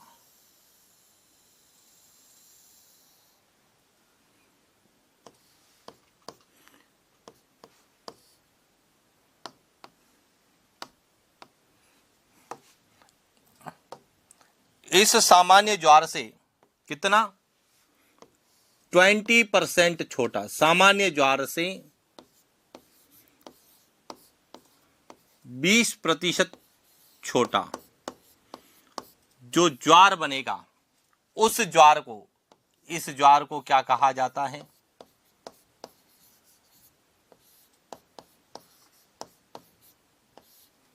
लघु ज्वार कहा जाता है। तो यह ध्यान रखना कि लघु ज्वार जो है वह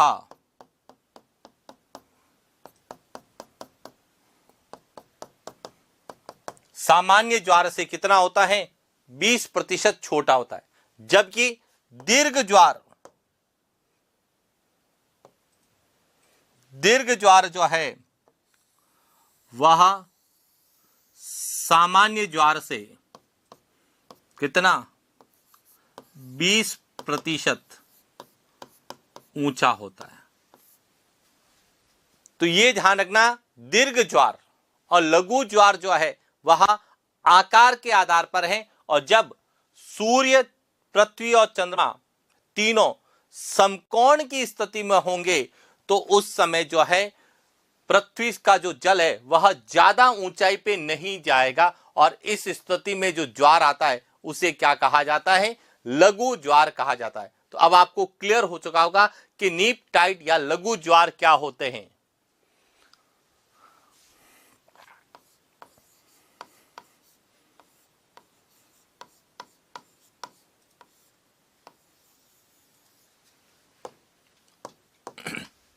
जब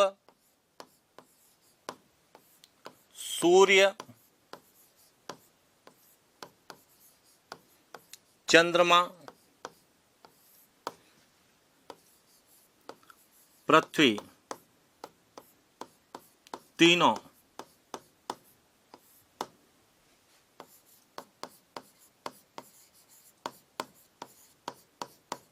समकोणीय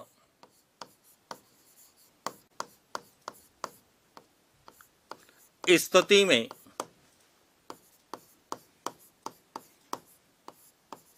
होते हैं,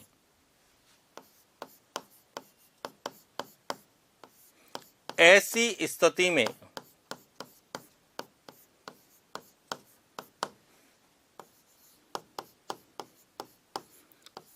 आने वाला ज्वार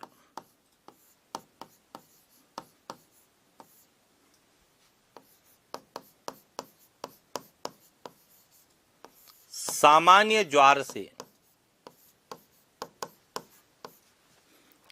20% छोटा होता है, जिसे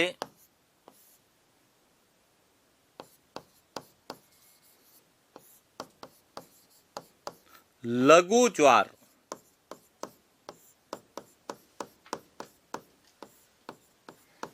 कहा जाता है। तो पॉइंट क्लियर हो चुका होगा कि लघु ज्वार क्या होते हैं कि जब सूर्य, चंद्रमा और पृथ्वी तीनों समकोण की स्थिति में होंगे तो इस स्थिति में जो ज्वार आएगा वह सामान्य ज्वार से 20% क्या होगा, छोटा होगा, और इसीलिए इसे क्या कहा जाता है, लघु ज्वार कहा जाता है।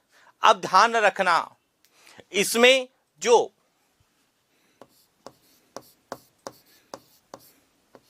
निम्न ज्वार या जिसे हम क्या कहते हैं, भाटा कहते हैं, यह सामान्य भाटा से 20% क्या होगा, कम, 20% ऊंचा होगा, या कह सकते हैं कम गहरा होगा।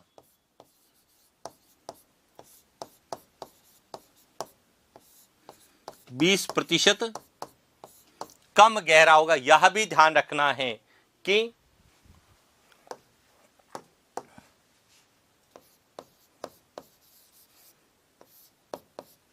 लघु ज्वार की स्थिति में भाटा 20 भाटा या निम्न ज्वार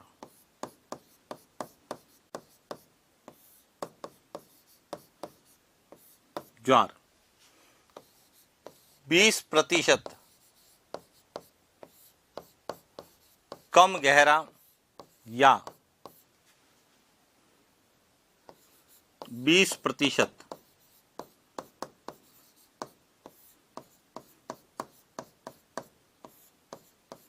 ऊंचा होता है। क्लियर हो गया? तो इस तरह से हमें एक तो लघु ज्वार किसे कहते हैं यह पूछा। अब ध्यान रखना, लघु ज्वार कब आते हैं, यानी कि यह जो स्थिति है सूर्य, पृथ्वी और चंद्रमा के बीच में, जो कह सकते हैं समकोणीय स्थिति या लंबवत स्थिति कब बनती है, तो यह बनती है, या तो बनेगी कृष्ण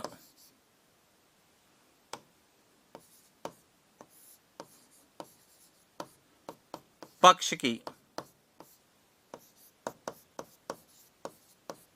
सप्तमी या अष्टमी को बनेगी, या फिर बनेगी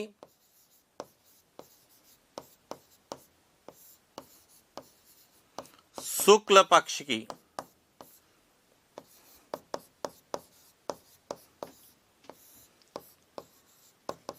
सप्तमी या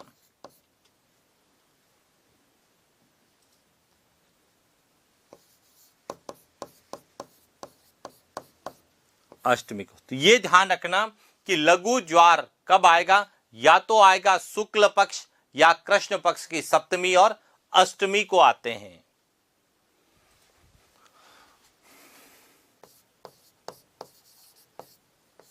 लघु ज्वार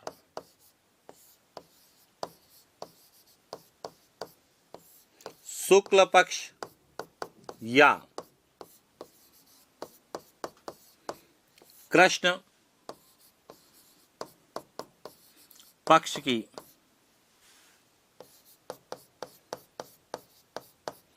सप्तमी या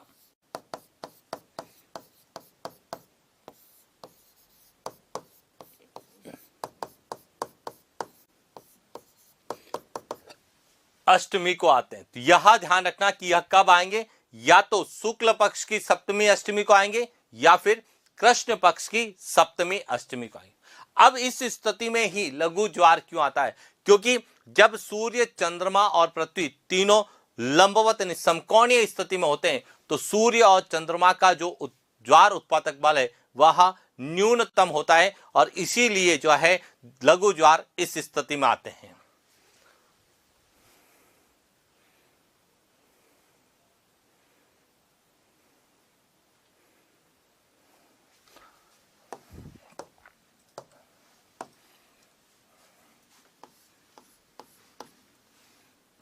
जब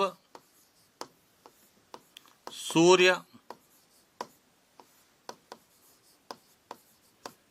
चंद्रमा, पृथ्वी तीनों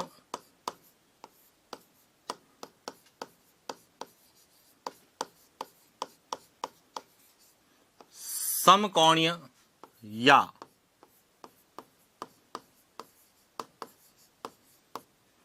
लंबवत स्थिति में होते हैं तो सूर्य,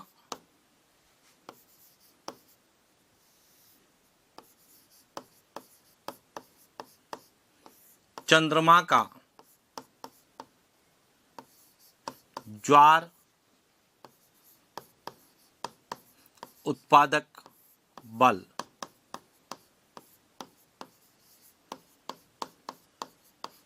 न्यूनतम होता है। इस कारण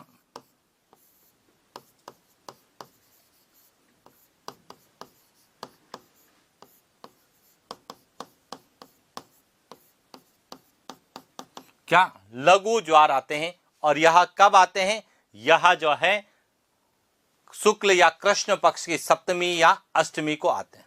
अब ध्यान रखना, दीर्घ ज्वार के बाद अगला दीर्घ ज्वार या लघु ज्वार के बाद अगला लघु ज्वार आने में कितना समय लगता है, 15 दिन लगते हैं।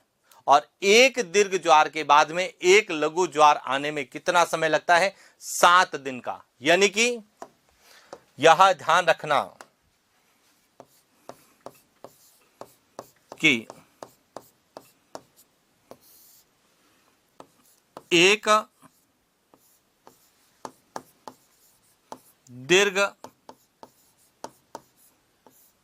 ज्वार के बाद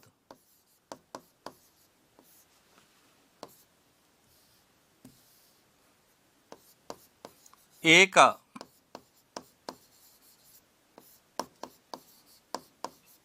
लघु ज्वार आने में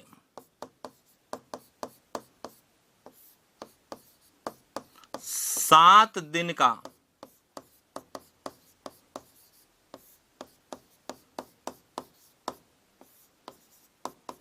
समय लगता है। कैसे? क्योंकि दीर्घ ज्वार कब आएगा, या तो अमावस्या या पूर्णिमा को, और उसके 7 दिन बाद या तो सप्तमी होगी या फिर अष्टमी होगी। तो इसलिए ध्यान रखना, दीर्घ ज्वार के बाद में एक लघु ज्वार आता है तो बीच में कितना दिन का अंतर होता है, 7 दिन का अंतर होता है। पहला पॉइंट क्लियर। दूसरा पॉइंट याद रखना कि एक दीर्घ ज्वार के बाद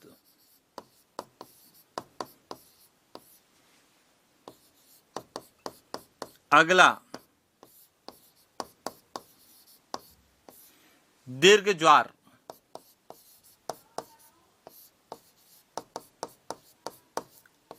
आने में 15 दिन का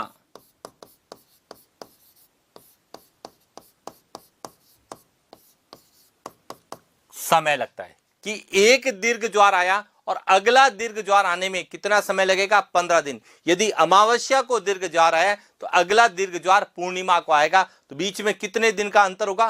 15 दिन का होगा। और एक लघु ज्वार के बाद एक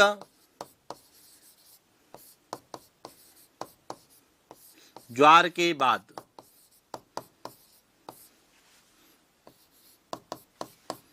अगला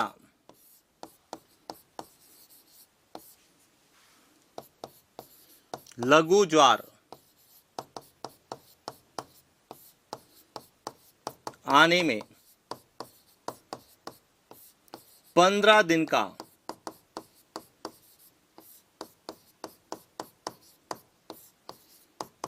समय लगता है। यानी कि एक लघु ज्वार आया, उसके बाद पुनः जब लघु ज्वार आएगा, यानी कि यदि कृष्ण पक्ष की सप्तमी को लघु ज्वार आया और अगला जो है शुक्ल पक्ष की सप्तमी को आएगा, तो इसका मतलब है कितना? 15 दिन का समय लगेगा। यानी कि दो लघु ज्वार, क्रमागत लघु ज्वारों के बीच में 15 दिन का, दो क्रमागत दीर्घ ज्वारों के बीच में 15 दिन का गैप होता है। लेकिन एक दीर्घ ज्वार और एक लघु ज्वार के बीच में कितना होता है? 7 दिन का। कैसे समझना? यहां से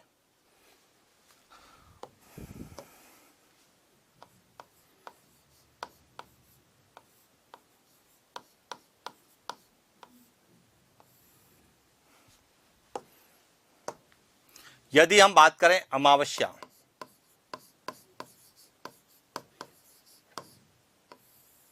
अमावस्या के यदि 7 दिन बाद करें तो आएगा शुक्ल पक्ष की सप्तमी आई। तो अब देखिए अमावस्या को कौन सा हो रहा है? अमावस्या को क्या आएगा? दीर्घ ज्वार आता है। और शुक्ल पक्ष की सप्तमी को कौन सा आएगा?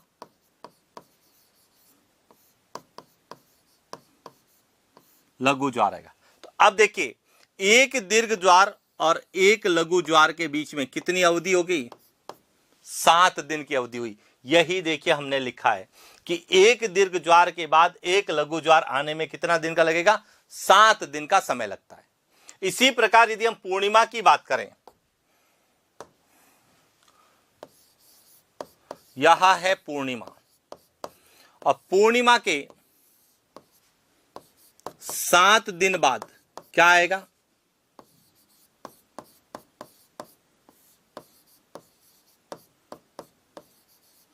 कृष्ण पक्ष की सप्तमी। अब देखिए इस दिन क्या आएगा?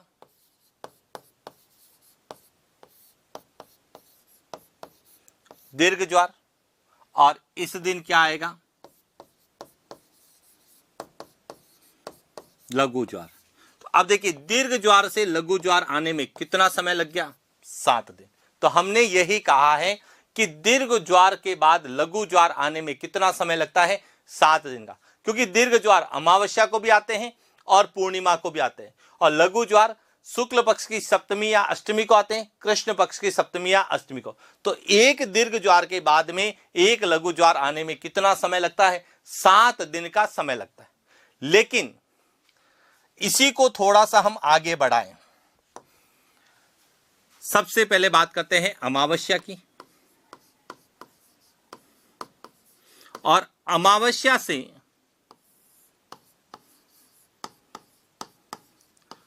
पूर्णिमा आने में इस दिन क्या आता है? दीर्घ ज्वार आता है, और इस दिन भी क्या आता है, दीर्घ ज्वार आता है। और अमावस्या से पूर्णिमा के बीच में कितना समय होता है, 15 दिन। इसीलिए हमने कहा कि एक दीर्घ ज्वार के बाद में अगला दीर्घ ज्वार आएगा तो कितने दिन का समय लगेगा, 15 दिन, यानी एक पखवाड़े का समय लगता है। 15 दिन बाद अगला दीर्घ ज्वार आएगा। इसी प्रकार से यदि हम बात करें कृष्ण पक्ष की सप्तमी या अष्टमी, और उसके बाद शुक्ल पक्ष की सप्तमी या अष्टमी, तो कृष्ण पक्ष से शुक्ल पक्ष आने में कितना समय लगेगा, 15 दिन का समय लगेगा। इस दिन भी क्या आएगा, लघु ज्वार आता है, और इस दिन भी क्या आता है, लघु ज्वार। तो एक लघु ज्वार के बाद में दूसरा लघु ज्वार आएगा तो उसमें कितना दिन का समय लगेगा, 15 दिन का समय लगेगा। और यही पॉइंट हमने नोट किया है कि एक लघु ज्वार के बाद अगला लघु ज्वार आने में 15 दिन का समय लगता है। एक दीर्घ ज्वार के बाद में अगला दीर्घ ज्वार आने में कितना, 15 दिन का समय लगता है।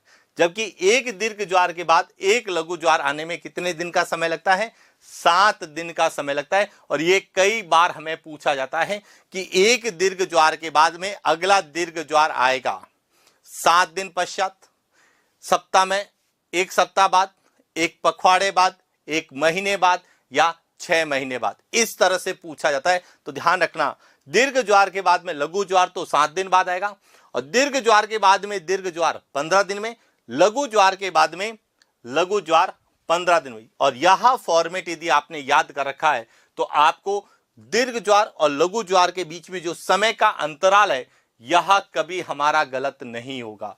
और इसी प्रकार से जो है हमें विशेष रूप से एग्जाम में प्रश्न पूछे जाते हैं, किसको लेके, दीर्घ ज्वार और लघु ज्वार, जो कि किस आधार पर है, आकार के आधार पर।